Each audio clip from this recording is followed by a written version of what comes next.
হঠাৎ একদিন জাকারিয়া সাহেব তার কর্মচারীকে বললেন, কিতনা ভুক্ত, কত ক্ষমা করব, তোকে কত সইব আমি, বছরভর জ্বালাও আর ক্ষমা চাও।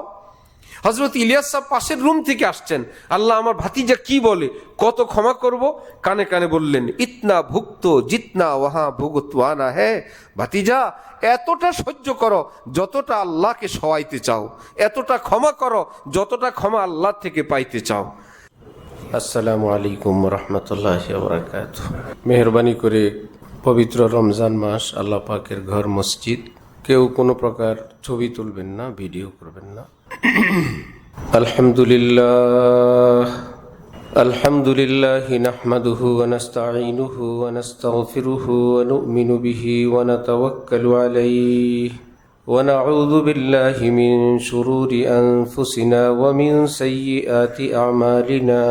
من يهده الله فلا مضل له ومن يضلل فلا هادي له ونشهد أن لا إله إلا الله وحده لا شريك له ونشهد أن سيدنا ومولانا محمدا عبده ورسوله أما بعد فأعوذ بالله من الشيطان الرجيم بسم الله الرحمن الرحيم يا أيها الذين آمنوا كتب عليكم الصيام كما كتب على الذين من قبلكم لعلكم تتقون صدق الله مولانا العظيم وقال رسول الله صلى الله تعالى عليه وسلم من صام رمضان إيمانا واحتسابا غفر له ما تقدم من ذنبه ومن قام رمضان إيمانا واحتسابا غفر له ما تقدم من ذنبه ومن قام ليلة القدر إيمانا واحتسابا غفر له ما تقدم من ذنبه أو كما قال رسول الله صلى الله تعالى عليه وسلم। মোহতারাম মুসল্লিয়ানে কেরাম, আমি আল্লাহ পাক রব্বুল আলামিনের পবিত্র কালামের অংশ বিশেষ তেলাওয়াত করলাম এবং হযরত রাসূল করিম সাল্লাল্লাহু আলাইহি ওয়াসাল্লামের একখানা হাদিস শরীফ পাঠ করলাম। আল্লাহ পাক কুরআন শরীফ এবং হাদিস শরীফের কামিল হেদায়েত আমাদের সকলকে নসিব ফরমান। কোরআনে পাক এবং হাদিসে পাকের নূরে আমাদের জীবনকে সুন্দর করার, আলোকিত করার তৌফিক দান করেন। পবিত্র রমজান মাস, রমজানের বারাকাত আমাদের সকলকে নসিব ফরমান। আমাদের উপর যে দায়িত্ব, কর্তব্য, আল্লাহ পাক সুন্দরভাবে আদায় করার তৌফিক দান করেন। আমরা যারা এখানে আছি, সারা পৃথিবীর যত মুসলমানরা আছেন, জীবিত আছেন, যারা কবরবাসী আছেন, আল্লাহ পাক সকলকে মাফ করে দেন। হযরত রাসূল করিম সাল্লাল্লাহু আলাইহি ওয়াসাল্লাম ইরশাদ করেন, যে ব্যক্তি ঈমানের সাথে আল্লাহর সন্তুষ্টির আশায় রমজান শরীফের রোজা রাখবে, আল্লাহ পাক তার অতীতের সমস্ত গুনাহ মাফ করে দিবেন। এবং তিনি ইরশাদ করেন, যেই ব্যক্তি রমজান শরীফের ঈমানের সাথে সওয়াবের আশায়, আল্লাহ পাকের সন্তুষ্টির আশায় তারাবির নামাজ আদায় করবে, আল্লাহ পাক তার জীবনের সমস্ত গুনাহ মাফ করে দিবেন। একই হাদিসে তিনি ইরশাদ করেন, যেই ব্যক্তি লাইলাতুল কদরে আল্লাহ পাকের বন্দিগি করবে, আল্লাহ পাক তার জীবনের সমস্ত গুনাহ মাফ করে দিবেন। আল্লাহ পাক আমাদেরকে সমস্ত নেয়ামত হাসিল করার তৌফিক দান করেন। তিনি মালিক, তিনি আমাদের সৃষ্টিকর্তা। তিনি যদি বান্দার ছোট্ট আমলকে বেশি দামে খরিদ করেন, এই ব্যাপারে তিনি স্বাধীন। তিনি আহাদ, তিনি সমাদ, কারো কাছে জবাবদিহিতা করতে হয় না। তিনি যদি ছোট্ট কিছুকে বড় দামে খরিদ করেন, তিনি মুখতার, তিনি ক্ষমতা রাখেন। তিনি ইরশাদ করেন, আমার বান্দা হাজার পাপ করুক, ভুল বিচ্যুতি করুক, জুলুম অত্যাচার করুক, নিজের জীবনটা যদি গুনায় জর্জরিতও করে ফেলে, আমার ভয়ে তার চোখের কোণায় যদি সামান্য একটু পানিও আসে, তার উপর আমি জাহান্নামকে হারাম করে দেই। চোখের পানিকে তিনি এত দামে খরিদ করবেন, তিনি স্বাধীন, তিনি কারোর কাছে জবাবদিহি করতে হবে না। পেয়ারা রসুল সাল্লাল্লাহু আলাইহি ওয়াসাল্লাম, যিনি আল্লাহ পাকের রহমতের খাজানার খবর রাখেন, তিনি আরেকটু ব্যাখ্যা করে বললেন, ইবকু, আমার উম্মত, আল্লাহ পাকের কাছে কান্নাকাটি করো। ফা ইল্লাম তাবকু, আমাদের মতন দুর্বল কমজোর মুমিনদের প্রতি, উম্মতের প্রতি লক্ষ্য করে নবীজি বলেন, কান্না যদি না আসে আমার, সেই উম্মতের কি হবে? কানতে চায় কিন্তু কান্না আসে না। তিনি তাদের জন্য আরেকটা পথ বললেন, ফাইল্লাম তাবুকু, কানতে যদি না পারো, কান্না যদি না আসে, ফাতাবা কাউ, কান্নার ভান করো। আমি আল্লাহর রহমতের খবর জানি, কানলেও তিনি ক্ষমা করবেন, কান্নার ভান করলেও তিনি ক্ষমা করে দিবেন। এই হাদিস যখন আমরা তিরমিজি শরীফে পড়ি, বাংলাদেশের বিখ্যাত মুহাদ্দিস, এশিয়া মহাদেশের শ্রেষ্ঠ আলিমি দ্বীনের অন্যতম, বাংলাদেশের নক্ষত্র আরিফ বিল্লাহ হজরত মাওলানা শাহ আব্দুল মতিন বিন হুসাইন সাহেব দামাত বারাকাতুহুম, সারা পৃথিবীতে আলেম ওলামাদের কাছে যিনি অত্যন্ত সমাদৃত, গ্রহণযোগ্য, তিনি ব্যাখ্যা করতে গিয়ে বলেন যে কোনো বাচ্চা ছোটবেলা সকাল থেকেই বাবার নিকট বায়না ধরলো, আমার জন্য মিমি আনতে হবে, চকলেট আনতে হবে। বাবা বললেন যে আনবো না, এগুলো ভালো না, স্বাস্থ্যকর না, ইত্যাদি ইত্যাদি। কিন্তু দীর্ঘ সময় কান্নার পর বিরক্ত হয়ে শেষে বলল, আচ্ছা থামো, নিয়ে আসবো। ছোট ছেলে দেখলো, আমি তো সকাল থেকে কান্না আরম্ভই করি নাই, ভাইয়া তো সাকসেস, দীর্ঘ সময় কান্নার পর বাবা তার জন্য আনবেন, আমি কি করব? হযরত বলেন, ছোট্ট ছেলে বাবার এই ঘোষণা দেখে গাল বাঁকা করে ওয়ালের সঙ্গে হেলান দিয়ে দাঁড়ায় আছে। কি ব্যাপার? ঠিক আছে থামো, তোমার জন্য নিয়ে আসবো। হযরত বললেন, একজন দীর্ঘ সময় কান্না করে চকলেট মিমি পায়, আরেকজন একটু গাল বাঁকা করেও পায়। বাবা যদি এমন দয়াল হন, এত মায়া হয় যে চোখের পানিওয়ালাকেও তিনি দিলেন, আরেকজনে কান্নার ভান করলেন, অভিমান করলেন, তাকেও দিলেন। রহমাতুল্লিল আলামিন পেয়ারা নবী হজরতে মুহাম্মদুর রাসূলুল্লাহ সাল্লাল্লাহু আলাইহি ওয়াসাল্লাম, তিনি সবচাইতে বেশি আল্লাহর খবর জানেন, তিনি সবচাইতে বেশি আল্লাহর খাজানার খবর রাখেন।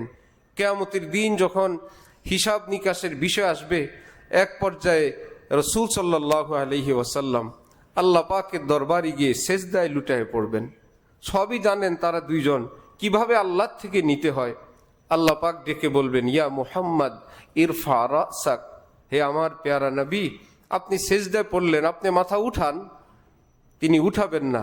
আল্লাহ পাক বলবেন, সাল তুতা, আমি জানি আপনি কিছু চাইবেন, ঠিক আছে, আপনি যা চাইবেন আমি আপনাকে অগ্রিম দেওয়ার ঘোষণা দিলাম, আপনি মাথা উঠান। নবী তাও উঠাবেন না।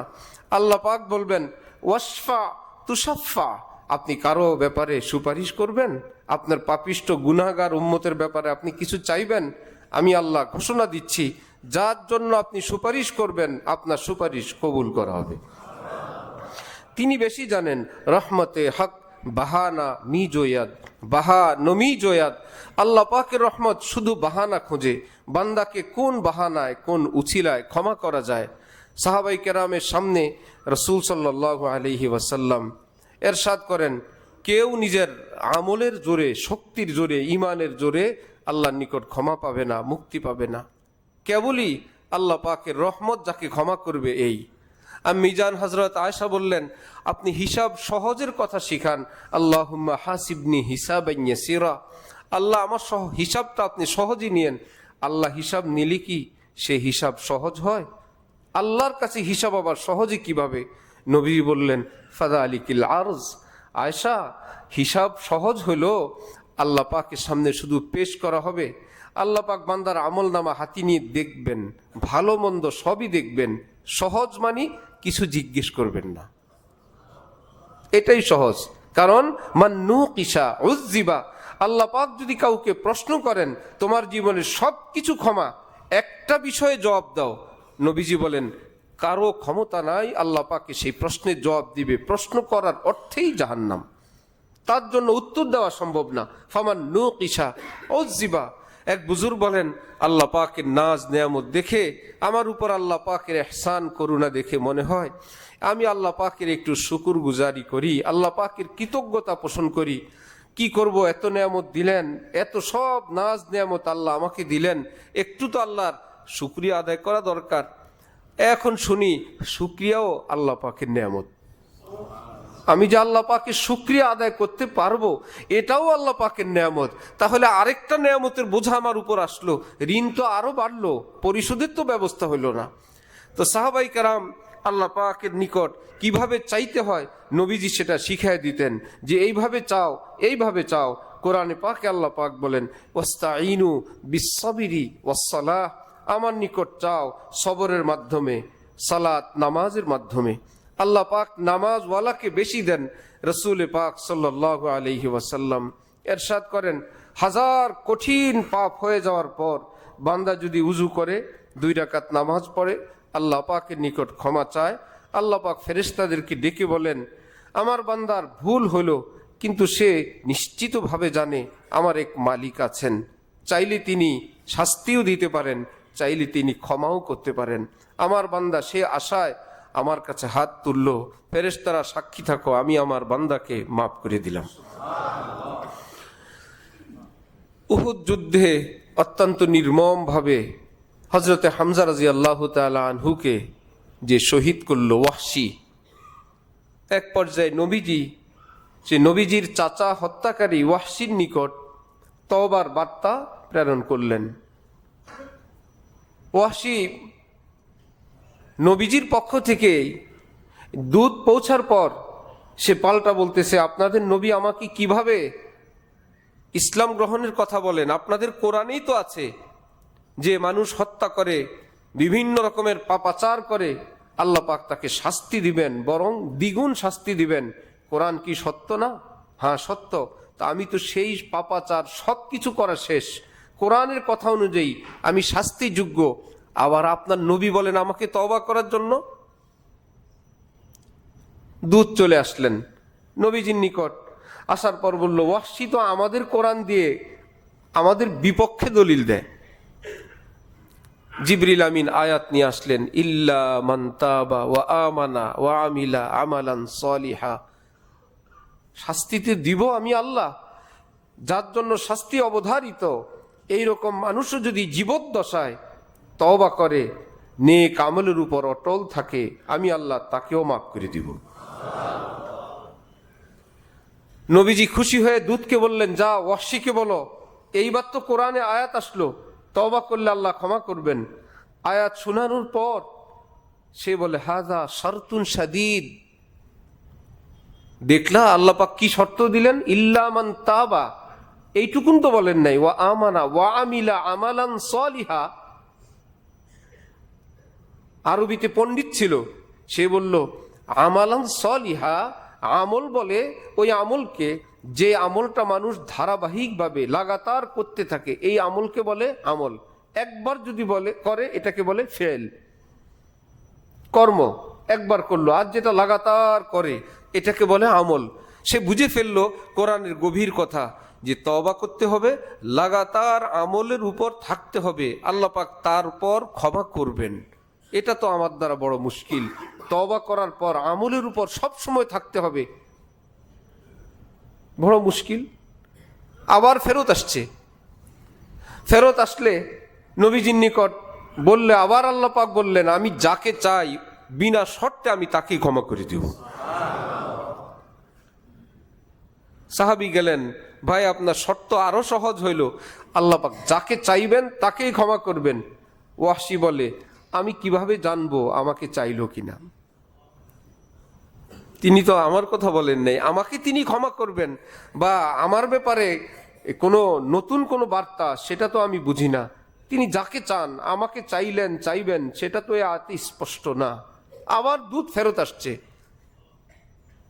मेरे करीम से कतरा अगर किसी ने मांगा दरिया बहा दिए हैं दुर्बे बहा दिए हैं ऐ खुदा तू करीमी व रसूले तू करीम सद शुकुर के माए मियाँ ने दू करीम। আল্লাহ পাকের এক নাম করিম, নবীজির এক উপাধি তিনিও করিম। করিম বলে এমন সত্তাকে যাকে দিতে চান সে নিতে চায় না, তারপরেও বাহানা করে করে দেয়, এইরকম সত্তাকে বলে করিম। ওয়াহশিকে ক্ষমা করার ব্যবস্থা করতে চান, ওয়াহশি নিতে চায় না। আল্লাহ বলেন আমি আবার আয়াত নাজিল করব, নবী বলেন আমি আবার দূত পাঠাবো। এই জন্য এক গুনাহগার, এক কবি বলেন আমার অত টেনশন নাই, আমার আল্লাহও কারিম আমার নবীও কারিম, দুই কারিমের মধ্যখানে আমি একজন গুনাহগার, একটা ব্যবস্থা হবেই। আয় আল্লাহ আপনিও কারিম, আমি না হইলে নাই চাইলাম, আপনি শুধু যারা চায় তাদেরকেই তো দেন না, যারা চায় না তাদেরকেও দেন, এমন আল্লাহ আপনি। আমার নবী আপনিও এমন কারিম, শুধু যারা চায় তাদেরই সুপারিশ করেন না, যারা আপনার নিকট সুপারিশের জন্য আবেদন করার যোগ্যতা রাখে না আপনি তাদেরকেও খুঁজে খুঁজে সুপারিশ করেন। আমার আল্লাহও কারিম আমার নবীও কারিম। নবীজির নিকট আসলে আসমান থেকে আল্লাহ পাক আয়াত পাঠাইলেন, কুল ইয়া ইবাদিয়াল্লাযীনা আসরাফু আলা আনফুসিহিম লা তাকনাতু মির রাহমাতিল্লাহ ইন্নাল্লাহা ইয়াগফিরুয যুনুবা জামিআ ইন্নাহু হুয়াল গফুরুর রহিম। হে নবী আপনি বলেন তো আমার বান্দাদেরকে, যাদের জীবনে জুলুম অত্যাচারের কোনো সীমা নাই, জুলুম অত্যাচার করে যারা ডুবে গেছে গুনার মধ্যে, জর্জরিত গুনায়, আপনি তাদেরকে বলেন লা তাকনাতু মির রাহমাতিল্লাহ, আল্লাহর রহমত থেকে নিরাশ হয়েও না। ইন্নাল্লাহা ইয়াগফিরুয যুনুবা জামিআ, আল্লাহ পাক তোমার জীবনের সমস্ত গুনাহ মাফ করে দিবেন। ক্ষমা নেয়ার জন্য কত শর্ত, কত ব্যবস্থা রব্বুল আলামিন সেই ওয়াহশির বরকতে কিয়ামত পর্যন্তের জন্য আয়াত আমাদের জন্য উন্মুক্ত হয়ে গেল। যে গুনাহগারের গুনাহ, হযরত ওমর ফারুক রাদিয়াল্লাহু তাআলা আন বলতেন যে আমি যখন আমার গুনাহের দিকে দেখি, হযরত ওমর যিনি আশারায়ে মুবাশশারার অন্যতম সদস্য, তিনি বলেন আমি যখন আমার গুনাহের দিক দেখি আল্লাহ এত গুনাহ। আবার যখন আমার আল্লাহর রহমতের দিকে তাকাই তখন মনে হয় এত বড় রহমতের সামনে এই সামান্য গুনাহ। যখন গুনার দিকে তাকাই মনে হয় আমার উপায় নাই, যখন রহমতের দিকে তাকাই মনে হয় একটা উপায় হবে ইনশাআল্লাহ। আমার আল্লাহ আছেন, সাই ভরসা জান কে পাপ কিয়া ভরমু জैसे নার কুক্রম করে আর ছুপে পিয়া কেউ। হিন্দি ভাষায় প্রবাদ যে কারো স্বামী কোনো নারীর প্রভাবশালী, বড় পাওয়ারফুল, সেই পাওয়ারে মহিলা আশপাশের অন্যান্য নারীদেরকেও দাপট দেখায়, যার তার উপর সে আক্রমণ করে, হামলা করে, ঝগড়া করে যে আমার স্বামী আছে, কেউ স্বামীর ভয়ে কিছু বলে না। একদিন স্বামী নাই কাছে ধারে, সবাই ঘিরে ধরলো যে আজকে তাকে শিক্ষা দিব। এর মধ্যেই সে দিল এক দৌড় স্বামীর কাছে। এক বুজুর্গ বলেন সাই ভরসা জানকে পাপ কিয়া ভরবু, স্বামীর ভরসায় অনেক পাপ করলো, অপরাধ করলো, জैसे নার কুক্রম করে আর ছুপে পিয়া কেহুর। এ আল্লাহ আমরাও এরকম আপনার ভরসায় আমরা তো অনেক গুনাহ করে বসে গেছি, আমরা তো শুনছি আপনি আছেন আল্লাহ, এই ভয়ে এখন তো আমরা কাঁপতেছি, আপনি আমাদেরকে দয়া করে মাফ করে দেন। আমরা তো জানি আপনি গফুর বলছেন, আপনি রহিম বলছেন, আপনি ওয়াদুদ বলছেন। রব্বুল আলামিন বলেন আপনি বলেন আমার ওই বান্দাদেরকে যারা জীবনের সীমাহীন পাপ করলো। বুজুর্গানি দিন বলেন সারা জীবনের পাপ অত বড় পাপ না, খুব খেয়াল করবেন, সারা জীবনের পাপাচার, নামাজ পড়ে নাই, রোজা রাখে নাই, নেশা করলো, নষ্টামি করলো, বদচরিত্র করলো, এই ধরনের বা আরো যত ধরনের সমস্ত পাপগুলো অত বড় পাপ না, আল্লাহ আমাকে ক্ষমা করবেন না অথবা আল্লাহ অমুক ব্যক্তিকে ক্ষমা করবেন না, এই একটা কথা বা একটা ধারণা এর চাইতে বড় পাপ। নিজের ব্যাপারে হোক অন্যের ব্যাপারে হোক। নবীজি বলেন আগের কারের দুই উম্মত, একজন দিনদার আরেকজন গুনাহগার, দুজনের বন্ধুত্ব দোস্তি। দিনদারওয়ালা পাপিষ্ঠকে মাঝে মাঝেই বুঝায় যে এগুলো করবা না, ঠিক না। সে কিছুদিন ভালো থাকে আবার গুনাহ করে, আবার ভালো আবার গুনাহ। হঠাৎ একদিন গুনাহ লিপ্ত দেখে নেককার বন্ধু বলে বসলো, যে আল্লাহর কসম, আল্লাহ তোকে ক্ষমা করবে না, এত সীমা লঙ্ঘন তুমি করো, এতবার তোমাকে বুঝাই, আল্লাহ পাক তোমাকে মাফ করবেন না। ইন্তেকাল হইল, রসুল সাল্লাল্লাহু আলাইহি ওয়াসাল্লাম ইরশাদ করেন, আল্লাহ পাক দুজনকে ডাকলেন, নেককার মানুষটাকে ডাকলেন আর গুনাহগারকেও ডাকলেন। গুনাহগারকে জিজ্ঞেস করলেন যে তুমি কিছুদিন পর পর গুনাহ, তোমাকে বুঝানোর পর আবার গুনাহ, আবার গুনাহ, বিষয়টা কি বলো তো? আল্লাহ, আমি নফসের কারণে, শয়তানের কারণে গুনাহ করে ফেলি, কিন্তু আমার মনে একটা আওয়াজ আসে, আমার আল্লাহ একজন আছেন, আমাকে তিনি ক্ষমা করে দিবেন। হাজ্জাজ বিন ইউসুফ কঠিন এক জালেম বাদশাহ মুসলিম ইতিহাসে। এই জালেমের ভালো কাজও আছে, মন্দ কাজও আছে। কোরআনে পাকে যে জের জবর হরকত লাগানো হাজ্জাজ বিন ইউসুফের শাসনামলে। কাবা ঘর যে সরকার আসে নতুন ভাবে নির্মাণ করে নিজেদের হাক ডাক নামের জন্য, আবার নতুন সরকার আসে আবার নির্মাণ। আলেম ওলামারা দেখলেন এই ঝামেলা, তো আলেমরা সারা পৃথিবীর একমত হইলেন কাবা ঘর যেমন আছে এমনই থাকবে কিয়ামত পর্যন্ত, নতুন ডিজাইনও হবে না আর নির্মাণেরও প্রয়োজন নাই। কিন্তু তার পূর্বে যেই নির্মাণ ছিল সেটা হাজ্জাজের, মানে বর্তমান নির্মাণ, হাজ্জাজ বিন ইউসুফের আমলে করা নির্মাণ, তার উপর এখন এজমা আর হাত দেওয়া যাবে না। কাবা ঘর নির্মাণ, কোরআনে পাকের হরকত লাগানো, এইরকম বড় বড় কাজও আছে। আবার সাহাবী হত্যা, তাবি হত্যার মতন জঘন্য অপরাধও হাজ্জাজ বিন ইউসুফ করছে, কঠিন কঠিন। একদিন তার মা তাকে প্রশ্ন করলো, হাজ্জাজ, আল্লাহ পাক তোকে মাফ করবেন?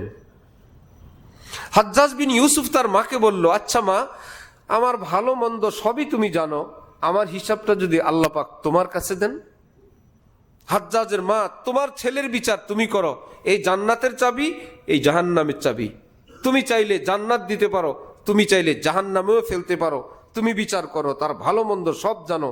মা, তোমার কাছে আমার প্রশ্ন, তুমি কি করবা? জাহান্নামে ফেলবা? মা কান্না আরম্ভ করছে, না, আল্লাহ যদি আমাকে সুযোগ দেন আমার বাবারে আমি জান্নাত দিয়ে দিব। হাজ্জাজ বিন ইউসুফ বলল, তোমার বুকে সামান্য একটু মায়া ভিক্ষা দিয়ে নেওয়ালা আল্লাহ, আমার আল্লাহর কাছেও আমার আশা, আমার আল্লাহ আমাকে মাফ করে দিবেন।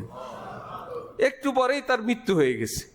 বুজুর্গানি দিন বলেন, জালেম শেষ কথা তো এমন কথা বলছে, আশা করি আল্লাহ পাক ওই কথার উসিলায় তাকে মাফ করে দিবেন। এই জন্য গুনাহ গুনার জায়গায় বড়, কিন্তু আল্লাহ পাকের রহমত কি অল্প বড় না অনেক বড়? অনেক বড় বলতে সারা পৃথিবীর সমস্ত মানুষের পাপগুলো আল্লাহ পাকের রহমতের সামনে একটা সরিষার দানার বরাবর না। সমস্ত মানুষের পাপ, সেই মানুষ যদি বলে আমার ক্ষমা হবে কিনা, অমুকের ক্ষমা হবে কিনা। আরিফ বিল্লাহ হযরত মাওলানা শাহ হাকিম আখতার রহমতুল্লাহ আলাই, মস্ত বড় বুজুর্গ আল্লাহওয়ালা, তিনি বলেন হাতির শিঙের উপর মাছি বসে যাওয়ার সময় কানে কানে বলে আমাকে ক্ষমা করবেন। কি ব্যাপার? বিনা পারমিশনে আপনার মাথার উপর আমি চেপে বসার কারণে আপনার আমার ভারে ওজনে নিশ্চয় আপনার অনেক কষ্ট হয়েছে। হাতি বলল, জালেম, তুমি কখন বসছো, কখন আবার উঠছো, কতক্ষণ থাকছো আমি জানিও না। অথচ দোনোটাই কি আল্লাহর মাখলুক? এমন না যে পৃথিবীর সবচেয়ে বড় প্রাণী হাতি, বিশাল বিশাল প্রাণী আছে, হাতি একটু বড় সাইজের প্রাণী, মাছি ছোট্ট। সেই মাছির তার হাত আছে, পা আছে, মাথা আছে, পেট আছে, পর আছে, কত কিছু। তার দৃষ্টিতে তো সে বিশাল, সে ভাবতেছে এত বড় প্রাণী আমি। সে হাতির শিঙে বসলে হাতি বলে আমি টেরও পাই নাই। ঠিক সারা পৃথিবীর মানুষগুলো যখন আল্লাহর রহমতের দরিয়ায় যাবে, রহমতের দরিয়া বলে আমি টেরও পাই নাই। তোমার মতো কত পাপিষ্ঠকে আমরা ক্ষমা করে দেই, আমরা পবিত্র বানায় দেই। এই জন্য রমজান মাস আল্লাহ পাক থেকে ক্ষমা নেওয়ার মাস। রাসূল সাল্লাল্লাহু আলাইহি ওয়াসাল্লাম ইরশাদ করেন, রোজাদার বান্দা বান্দীদের দোয়ার সাথে আমিন আমিন বলার জন্য আল্লাহ পাক রমজানের চাঁদ উঠার সাথে সাথে আল্লাহর আরশ বহনকারী ফেরেশতাদের সমস্ত দোয়া দুরুদ ওজিফা পাঠ বন্ধ করে নির্দেশ জারি করেন, তোমাদের কাজ একটাই, আমার রোজাদার বান্দাবান্দি দোয়া করতে থাকবে, সাথে তোমরা কেবল আমিন আমিন বলতে থাকবা। তোমাদের কাজ আমিন আমিন বলা, আমার বান্দাবান্দি দোয়া করবে, জমিনে বসে তোমরা আসমানের উপরে শুধু আমিন আমিন বলবা। এই জন্য আমার ভাই, কখনো তো রব্বুল আলামিনের দরবার 24 ঘন্টা সারা বছরই খোলা, কিন্তু রমজান মাস রব্বুল আলামিন দেওয়ার জন্য প্রচন্ড মাত্রায় অপেক্ষায় থাকেন। আল্লাহ আমাদেরকে খুব নেওয়ার তৌফিক দান করেন, নিজের জন্য নেওয়া, নিজের সন্তানের জন্য, আপনজন প্রিয়জনদের জন্য, দেশবাসী বিশ্ববাসীর জন্য, মুসলিম উম্মার জন্য, মুসলিম দেশগুলোর জন্য, আমাদের প্রিয় মাতৃভূমির জন্য, যার যতবার ইন্নাল্লাহা ইউহিব্বুল মুলিহিনা ফিদ দুআ, একবার বলে ক্ষান্ত হবে না, হ্যাঁ এই দোয়াটা হয়ে গেছে। নবীজি বলেন এক কথা বারবার শুনতে আল্লাহ পছন্দ করেন। কি মুশকিল! হাদিস শরীফে আছে আল্লাহ পাক কখনো বান্দার দোয়া কবুল করে বসে থাকেন, তাকে বুঝতে দেন না। কেন? দুনিয়ার কাউকেই তো বুঝতে দেন না। আল্লাহ পাক বলেন আমি যদি বান্দাকে খবর দিয়ে দিই দোয়া কবুল, এত সুন্দর করে আর কানবে না। তার চোখের পানি আমার কাছে বড় ভালো লাগে, দেখতেও ভালো লাগে।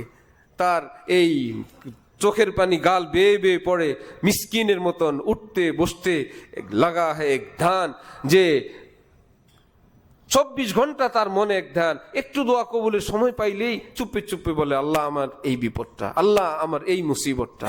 মক্কা শরীফ, মদিনা শরীফ, শবে বরাত, শবে কদর, রমজান, ইফতারের আগে শুধু কি গরিব মানুষরা মুনাজাত করে না? সবাই। শুধু মুসল্লি না, ইমাম সাহেবও। ইমাম সাহেবের কি এত টেনশন আছে? পীর সাহেব হুজুরের এত কি ভয় আছে? উম্মতের টেনশন আছে। নবীর তো কোনো গুনাহ নাই, নবীও আল্লাহ পাকের কাছে হাত পেতে বসে আছেন। এমন এক নিজাম তিনি করছেন যে রব্বুল আলামিন বলেন যে আমার কাছে মিসকিনি থেকে কারো ছুটি নেই। আল্লাহুল গনিয়্যু আনতুমুল ফুকারা, আমি কেবল গনি, আমি কেবল ধনী, সবাইকে ফকির বানায়। ফকিরের বাটি 2 হাতকে একত্রিত করে বললেন যাও, আমার দরবারও খোলা আছে, তোমার বাটিও সাথে আছে, যখন লাগবে হাত তুলবা, আমার দরবার সব সময় খোলা, 24 ঘন্টা খোলা। তো রব্বুল আলামিন আমাদেরকে দেওয়ার জন্য কত সব ইন্তজাম করে আবার রমজান শরীফ দিলেন। রমজানে 24 ঘন্টার জন্য একটা দিলেন। আবার বললেন ইফতারের আগে দোয়া কবুল। আবার বললেন 5 ওয়াক্ত নামাজের পর দোয়া কবুল। তারপরে বললেন আজান ইকামতের মধ্যে দোয়া কবুল। প্রতিদিন মাগরিবের আগে দোয়া কবুল, রাত গভীরে দোয়া কবুল, তাহাজ্জুদ পড়লে দোয়া কবুল, দান সৎকা করে দোয়া করলে দোয়া কবুল, কাউকে কোনো ভুল বিচ্যুতি ক্ষমা করে দোয়া করলে দোয়া কবুল। কারণ ইরহামু মান ফিল আরদ ইয়ারহামুকুম মান ফিস সামা। দাওয়াত ও তাবলীগের প্রতিষ্ঠাতা হযরত মাওলানা ইলিয়াস সাহেব রহমতুল্লাহি আলাইহি। বর্তমান পৃথিবীতে 6 উসুল ভিত্তিক যে দাওয়াত ও তাবলীগ, এটার শুরু হযরত মাওলানা ইলিয়াস সাহেব রহমতুল্লাহি আলাইহি। তো তিনি তার ভাতিজা হযরত মাওলানা শেখুল হাদিস জাকারিয়া সাহেব রহমতুল্লাহি আলাইহি, ফাজাইলে আমাল কিতাবের লেখক হযরত জাকারিয়া সাহেব রহমতুল্লাহি আলাইহি। তো 2 রুমে 2 জন চাচা ভাতিজা। জাকারিয়া সাহেবের এক কর্মচারী খাদেম ভুল করেন আর বললেন হযরত গলতি হো গই, মুআফ ফরমা दीजिए। ठीक है, मुआफ है, आइंदा ख्याल रखना। আবার হযরত গলতি হো গই, মুআফ ফরমা दीजिए। বছর ভর এমনই করেন। হঠাৎ একদিন জাকারিয়া সাহেব তার কর্মচারীকে বললেন কিতনা ভুগতো, কত ক্ষমা করব, তোকে কত সইব আমি, বছর ভর জ্বালাও আর ক্ষমা চাও। হযরত ইলিয়াস সাহেব পাশের রুম থেকে আসছেন, আল্লাহ আমার ভাতিজা কি বলে, কত ক্ষমা করব। কানে কানে বললেন ইতনা ভুগতো জিতনা ওয়াহা ভুগতওয়ানা হে। ভাতিজা এতটা সহ্য করো যতটা আল্লাহকে সওয়াইতে চাও, এতটা ক্ষমা করো যতটা ক্ষমা আল্লাহ থেকে পাইতে চাও। হযরত জাকারিয়া সাহেব মাথা নিচু করলেন, আল্লাহ চাচা বাবার ভূমিকাই পালন করলেন, আমি তো মেজাজ করে বলে ফেললাম, এরকম বলা তো আমার ঠিক হয় নাই। নবীজি বলেন জমিনওয়ালাদের উপর রহম করো, আসমানওয়ালা তোমার উপর রহম করবেন। জমিনওয়ালাদেরকে ক্ষমা করো, আসমানওয়ালা তোমাকে ক্ষমা করবেন। এই জন্য ওয়াল কাযিমিন আল গাইজ ওয়াল আফিনা আনিন নাস, রমজানের এক গুরুত্বপূর্ণ শিক্ষা মানুষের প্রতি সদয় হওয়া, সদয় হওয়া। হাদিস শরীফে আছে কিয়ামতের দিন আল্লাহ পাক বান্দার আমল ওজন করবেন, সবচাইতে ভারী যে আমল হবে সেটার নাম উত্তম আখলাক, উত্তম চরিত্র। নবীজি ইরশাদ করেন যে আকমালুল মুমিনিনা ঈমানান আহসানুহুম খুলুকা। ভিতরে ঈমান কার বড় আছে এটা মাপার যন্ত্র হলো কার চাল চলন, আচার ব্যবহার, লেনদেন, ভাষা যত সুন্দর, মনে রাখবা ভিতরে তার ঈমান তত সুন্দর। আমাদেরকে জিজ্ঞেস করলে আমরা কি বলতাম, যার পাগড়ি যত লম্বা ঈমান তত লম্বা, তাহাজ্জুদ যত বেশি ঈমানদার তত বেশি, দান যার যত বড় পরিমাণে ঈমানদার তত বড় পরিমাণে, যে বড় হুজুর সে বড় ঈমানদার। নবীজি বলেন না, ঈমানের মাপকাঠি হলো যার আখলাক যত সুন্দর সে তার ঈমান তত সুন্দর। আল্লাহ আমাদেরকে সে আখলাকওয়ালা হওয়ার তৌফিক দান করেন। হযরত ডাক্তার আব্দুল হাইসাব রহমতুল্লাহি আলাইহি ভারতের মস্ত বড় বুজুর্গ ছিলেন। বর্তমান পৃথিবীর শ্রেষ্ঠ আলেম শেখুল ইসলাম আল্লামা তাকি উসমানী সাহেবের শায়েখ ছিলেন। ওনার ভাই রফি উসমানীর শায়েখ ছিলেন ডাক্তার আব্দুল হাইসাব রহমতুল্লাহি আলাইহি। তিনি বলেন, আমি মসজিদের সামনের কাতারে ছিলাম, পিছনের কাতারে একটা ছেলে কান্নাকাটি করে দোয়া মুনাজাত, আমি দেখে বড় খুশি হইলাম। কম বয়সী ছেলে, মাশাআল্লাহ, এত চোখের পানি, মাশাআল্লাহ, বাইজিদ বোস্তামির মতো বুজুর্গ হবে ইনশাআল্লাহ। বেশ কিছুক্ষণ পর আবার পিছনেই একটু ঝগড়ার আওয়াজ, দেখি ওই যুবক ছেলেটাই একজন মুরব্বীকে অকথ্য ভাষায় গালিগালাজ করে। অপরাধ, মুরব্বী পিছনের দিকে যাওয়ার সময় মুনাজাতরত যুবকের সঙ্গে ধাক্কা লাগছে। আর সে উঠে বলল, পুরা মসজিদে জায়গা নাই, আকল জ্ঞান নাই ইত্যাদি নোংরা নিচু ভাষায় ওই মুরব্বীর সঙ্গে দুর্ব্যবহারে লিপ্ত হলে হযরত ডাক্তার আব্দুল হাইসাব রহমতুল্লাহ আলাইহি বলেন, আল্লাহ রে, নবীজি তো বললেন যার আখলাক যত সুন্দর ঈমানও তত সুন্দর। এখন তো তার আখলাকের মূল বৈশিষ্ট্য এবং চরিত্র ফুটে উঠল। আমি তো এখন কনফার্ম, যাকে ভাবছিলাম বাইজিদ বোস্তামি হবে, এখন তো দেখেছি এজিদের চেয়েও নিকৃষ্ট। এই আখলাক যার, এই মুনাজাতের কোনো দাম নাই, এই চরিত্র যার, এই চোখের পানির কোনো দাম নাই। কারণ ভিতরের ঈমান ফুটে উঠছে এখনকার চরিত্রে, এখনকার আচরণে। এই জন্য আমরা আল্লাহ পাকের রহমতে নামাজ, রোজা, ইবাদত বন্দিগি এটাকে যেমন আমরা আমল মনে করি, কিন্তু ছোট্ট একজন মানুষকে সুন্দর ভাষায় একটা কথা বলা, অথবা একজন মানুষকে একটু সহ্য করা, নিজের স্ত্রীর একটু যাতনা সহ্য করা, কারণ তার তো বৈশিষ্ট্যই রব্বুল আলামিন তাকে সৃষ্টি করলেন বক্র হাড্ডি থেকে, তার মধ্যে জাতিগত জন্মগতভাবে একটু বক্রতা থাকবেই। এটা সহ্য করার জিম্মাদারি দিলেন পুরুষকে। আর বললেন, লিতাসকুনু ইলাইহা, তোমাদেরকে স্ত্রী দিলাম যাতে করে তোমরা সেখানে গেলে শান্ত হও, স্বাভাবিক হও, সুস্থ হও। এবং আল্লাহ পাক আমাদেরকে একজন পুরুষ একজন নারীকে দিয়ে এই জীবনটাকে এমন ব্যালেন্সের ব্যবস্থা করলেন, সেটাকে বুজুর্গানি দ্বীন বলেন তিক্ত ঔষধ যেরকম মানুষ উপকারের জন্য পান করে, আল্লাহ পাক স্ত্রীর মুখে কিছু তিক্ত আচরণ, ব্যবহার ইত্যাদি ইত্যাদি ওই পুরুষের উপকারের জন্য মেডিসিন হিসাবে দিয়ে রাখছেন। স্ত্রী যদি বলে কোনো অসুবিধা নাই, আপনি 12টায় আসেন, 1টায় আসেন, 2টায় আসেন, অসুবিধা না, আমি আপনার খুব ভালো স্ত্রী, ওই স্বামী চরিত্র ভালো থাকবে? আমার স্বামী খুব ভালো, এই বাইরে থাকতে থাকতে নষ্টদের সঙ্গে ঘুরতে ঘুরতে, আড্ডায়, নেশায়, রাজনীতিতে, কোন জায়গায় গিয়া আর কেবল ফোন, আসেন আসেন আসেন, আর কতক্ষণ? আধা ঘন্টা। ঠিক আধা ঘন্টার মাথায় আরেকটা ফোন। আপনি বলছেন আধা ঘন্টা তো হয়ে গেছে, 29 মিনিট হয়েই ফোন। কি ব্যাপার? স্বামীর জন্য মনে হয় এটা বিরক্তির কারণ, অথচ ইসলামের সিদ্ধান্ত হইল এটা বিরক্ত না। রব্বুল আলামিন তোমার নিরাপত্তার জন্য ওই নারীটার মধ্যে এই বৈশিষ্ট্য দান করে দিয়েছেন। খোঁজ নিয়ে জানা যায় তার ওই ফোনের কারণেই তার উপর অত্যাচার, তার উপর জুলুম। আমাদের শাইখের নিকট এক ডাক্তার এসে বলল তিনি তার স্ত্রীকে তালাক দিয়ে দিবেন। অপরাধ, তিনি অ্যানেস্থেসিয়া বিভাগের ডাক্তার, রুগী হুঁশ আসা পর্যন্ত তাকে থাকতে হয় হসপিটালে। ফোন করে, হ্যাঁ একজন রুগী আছে, অপারেশন হবে, আমি স্বাভাবিক হলে আসতেছি। কতক্ষণ লাগবে? আনুমানিক 2 ঘন্টা। 2 ঘন্টার মাথায় না হুঁশে আসে নাই, একটু পরে। ওই বেচারির হয় সন্দেহ, এখন আবার হসপিটাল রিসিপশনে ফোন দেয়, তার কলিগদেরকে ফোন দেয়, সে কোথায়? হ্যাঁ আছে। তারা আবার ডাক্তারকে এসে বলে আপনার বাসা থেকে ফোন আসলো, আপনার ফোন কি বন্ধ? না, ফোন তো খোলা। এতে আবার সে লজ্জাবোধ করে, সে এসে হযরত আল্লাহর নিকট বলল আমি আমার এই মহিলাকে রাখবো না ইত্যাদি ইত্যাদি। হযরত আল্লাহ বললেন যে ওফো, তার এই যে যাতনা, তার আপনাকে ঘরে নেওয়ার জন্য এই যে একটা চিন্তা, এটা তো তার সচ্চরিত্রবান হওয়ার আলামত। সে যদি বচ্চরিত্রার নারী হইতো, সে কেবল আপনাকে ঘরের বাইরে রাখার চেষ্টা করত। এতবার ফোন করে করে সে তো অপেক্ষায়, আমি তো কারোর সঙ্গে কথা বলি না, কারোর সঙ্গে দেখি না, হাসি করি না, রং তামাশা করি না, আমি তো আমার স্বামীর অপেক্ষায় থাকি। সেই বেচারি সচ্চরিত্রবান হওয়ার কারণে আপনার জন্য তার অপেক্ষা, এই অপরাধে আপনি তাকে ছেড়ে দিবেন? সেই বেচারা এখন চোখের পানি ছেড়ে আর বলে আল্লাহ, তার এইরকম জ্বালা যাতনার মধ্যেও আপনি একটা গুণ বের করলেন। হুজুর, আমি ওয়াদা করলাম আমি আর এই সিদ্ধান্ত নিব না, আমি আমার এই দিনদার স্ত্রী নিয়েই থাকব। এইরকম হাজার বিষয় আছে যেটাকে আমরা দেখি উপরে উপরে একরকম, কিন্তু তার ভিতরটা ভিন্ন রকম থাকে। রব্বুল আলামিন আমাদেরকে বললেন, একে সহ্য করা তোমার কর্তব্য, তোমাকে সহ্য করা আমি আল্লাহর কর্তব্য।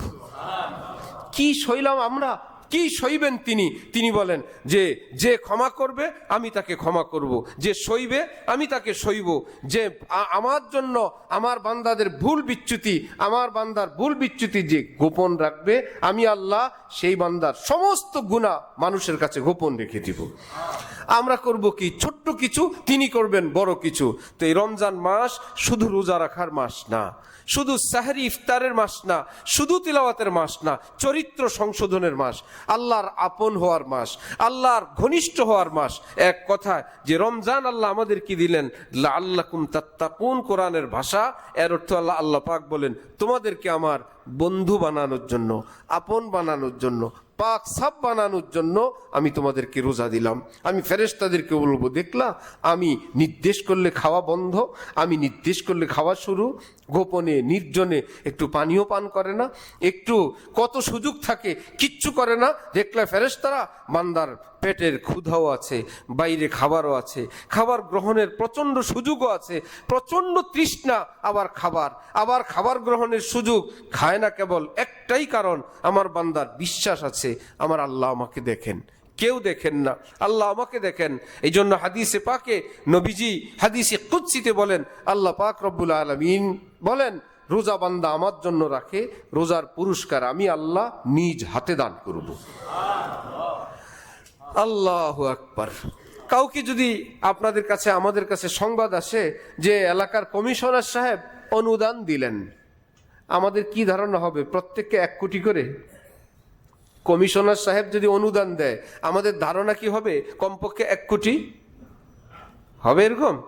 সে তার মতন দিল। আচ্ছা, খবর যদি আসে এমপি সাহেব দিলেন নিজের হাতে, তাহলে কারো কি ধারণা হবে? কমপক্ষে 10 টাকা করে। কেন ভাই? সংখ্যা তো বলা হয় নাই, ঘোষণার মধ্যে বলা আছে এমপি সাহেব দিলেন অথবা এমপি সাহেব দিবেন। তো তিনি যেহেতু দিবেন, কমপক্ষে 10 টাকা, এই কথা কেউ ধারণা করবে না। না, এমপি সাহেব 10 টাকা দেয় না, হইতেই পারে না, বড় কিছুই দিবেন। যদি বলেন মন্ত্রী সাহেব নিজের হাতে দিবেন, সেটা আরো বড়। যদি বলে প্রধানমন্ত্রী বাদশাহ আজকে নিজ হাতে দিবেন, আল্লাহ, তাহলে তো আজকে সবাইকে 100 টাকার নোট দিবেন। না না, হইতেই পারে না। বাদশাহ 100 টাকার নোট এত নিজের হাতে দিবেন, এটা হইতে পারে না। বাদশাহ বড়। যে মহান আল্লাহ, সকল বাদশার বাদশাহী ভিক্ষা তিনি দেন, তিনি যদি বলেন আমি আমার হাতে দিব, সুবহানাল্লাহ। কি দিবেন, কতটুকুন দিবেন বললেন, সেটা তোমার জানার দরকার কি? কে দিবেন এটা শোনো নাই? বাদশাহ দিবেন, এটা শুনলে তোমার ধারণা বড় হয়। বাদশাহ দিবে, বড় কিছুই দিবে। তাহলে সকল বাদশার বাদশাহ মহান আল্লাহ। আমি যখন বললাম আমার হাতে দিব, সংখ্যা জানতে চাও কেন? কে দিবেন এটা জেনে রাখো, আমি আমার বান্দার ইখলাস, মোহব্বত, চোখের পানি সব কিছু বিবেচনা করে আমি আমার মতন দিব। মেরে করিম সে কতরা गर किसी ने मांगा दरिया बहा दिए हैं दूर बेबहा दिए हैं। আল্লাহ আমাদেরকে এই রমজানে আল্লাহ নিকট চাওয়ার তৌফিক দান করেন। রমজান কি রোজা রাখার না ওলি হওয়ার? ওলি শব্দ শুনলে অনেকে ভয় পায়, যে বলে কি হুজুর মানুষ আপনারা ওলি আল্লাহ হন, আমরা ওলি আল্লাহ হইতে পারবো না। কোরআনের ভাষা হইল গুনাহমুক্ত মানুষ আল্লাহর ওলি। গুনাহমুক্ত মানুষ কি? তাহলে এখন বলেন, আমরা কি গুনার ভিতরে থাকতে চাই না মুক্ত হইতে চাই? কেউ কি আছে যে না হুজুর আমি গুনাহমুক্ত হইতে চাই না? না, আপনি ওয়াজ করেন, যাই করেন, আমি কিন্তু গুনাহ ছাড়বো না। আমি কিন্তু আমি সাধারণ মানুষ, আমি ব্যবসায়ী, আমি চাকরিজীবী, আমি গুনাহ ছাড়তে পারবো না। আমার পাক্কা সিদ্ধান্ত আমি গুনাহ নিয়েই বাঁচবো, এরকম কেউ নেই। না, সবারই আশা, চোরও নিয়ত করে চুরি ছাড়বো, ডাকাতও ভাবে ডাকাতি ছাড়বো, সুদ ঘুষে জড়িত মানুষও ভাবে না আর করবো না, এটা বর্জন করেই দিব। কোনো মানুষের আশা নাই গুনার মধ্যে থাকবো। ইনাউলিয়াউহু ইল্লাল মুত্তাকুন। এর এক তাফসীর হইল, কোরআনে পাকে আল্লাহ পাক বলেন, যে গুনাহ বর্জন করে দেয় আমার সেই বান্দাকে আমি সাধারণ বান্দাকে মুসলিমের খাতায় রাখি না, আমার বন্ধুদের কাতারে শামিল করে দিই। কি ট্রেনিং সেটা? সারা বছর আমরা করণীয় আমলগুলো করি, নামাজ পড়ি, দান করি, তেলাওয়াত করি, করণীয়গুলো। রমজানের রোজা কি আমল?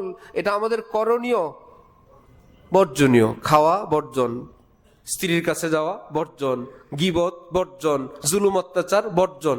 বর্জনীয় আমলের একটা ট্রেনিং হলো রমজান। নিজের অভ্যাসের সকালের ব্রেকফাস্ট, দুপুরের খাবার, বিকালের চা, মাথা গরম হয়ে যায় সময় মতন খাবার প্রস্তুত না থাকলে, সব গরমের মাথা এখন কি ঠান্ডা, যে কারণ বর্জন, হালালও বর্জন। 3 বেলা খাবার কি হারাম ছিল না হালাল ছিল? হালালও বর্জন, তাহলে হারাম কি থাকবে না? সেটাও বর্জন। বর্জনের একটা ট্রেনিং মুসলিম সমাজের মধ্যে, করণীয় ট্রেনিং ব্যাপক। দান করা চাই, ভালো কাজ করা চাই, কিন্তু গুনাহ বর্জন করা চাই, এই ট্রেনিংটা আমাদের মধ্যে কম। ভালো মানুষের ঘরে দেখা যায় সব আছে, কিন্তু ঘরে পর্দা নেই, পর্দার পরিবেশ নেই। হ্যাঁ, নামাজ আছে, রোজা আছে, সাপ্তাহিক রোজা আছে, মনে করে আমল করলে আমলওয়ালা হয়। নিশ্চয়ই আমল করলে আমলওয়ালা হয়, কিন্তু আমলের 2 চাকা। সাইকেলের 2 চাকা যেমন, আমলের চাকাও 2টা, একটা করণীয়, একটা বর্জনীয়। 2 চাকা মিলে এর নাম হয় আমল। শুধু করণীয় আমল যিনি করবেন, 1000 বছর যদি হায়াত পায়, বর্জনীয়টা বর্জন না করলে তার নাম ফাসিক, পাপিষ্ট আমলওয়ালা। অথচ তিনি সাপ্তাহিক রোজা রাখেন, প্রতি বছর হজ উমরা করেন, 5 ওয়াক্ত নামাজ পড়েন, নিয়মিত আল্লাহর বন্দিগি করেন, সব কিছু করেন, কিন্তু এক পার্ট রয়ে গেল, যেটা বর্জন করার সেটা করেন না। 1000 বছর আমলওয়ালার নাম কি? গুনাহগার আমলওয়ালা। আরেক বেচারা এত আমল করেন না, কিন্তু গুনাহ করেন না। যেটা করণীয় করে নেন, হালাল খান, আর কোন ধরনের জুলুম অত্যাচার পাপ সীমালঙ্ঘন করেন না। তার মানে দোনোটাই তার মধ্যে আছে। কোরআনের ভাষায় ইনাউলিয়াহু ইল্লাল মুত্তাকুন, এইরকম বান্দারা হলো আমি আল্লাহর ওলি, তারা হলো আল্লাহওয়ালা।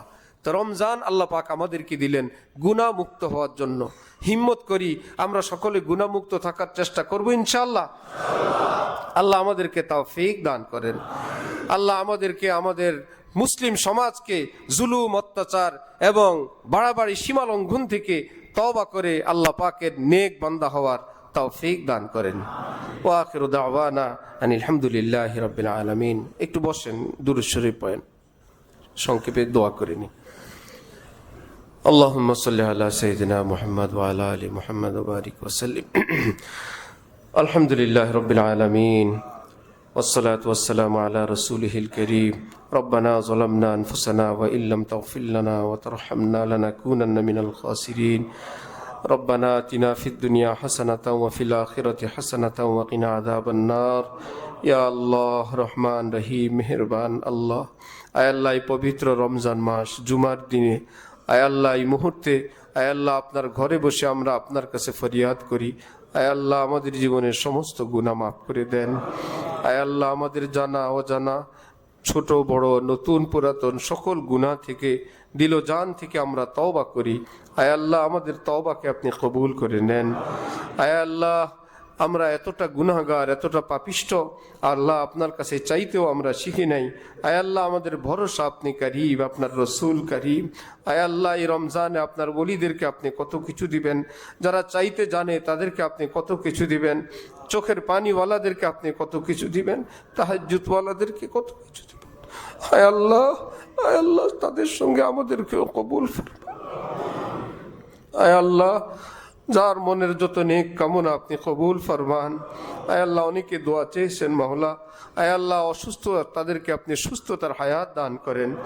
আয় আল্লাহ অনেকের আত্মীয় স্বজনের ইন্তেকাল হয়ে গেছে, আয় আল্লাহ তাদের কবরকে আপনি জান্নাতের টুকরা বানায় দেন।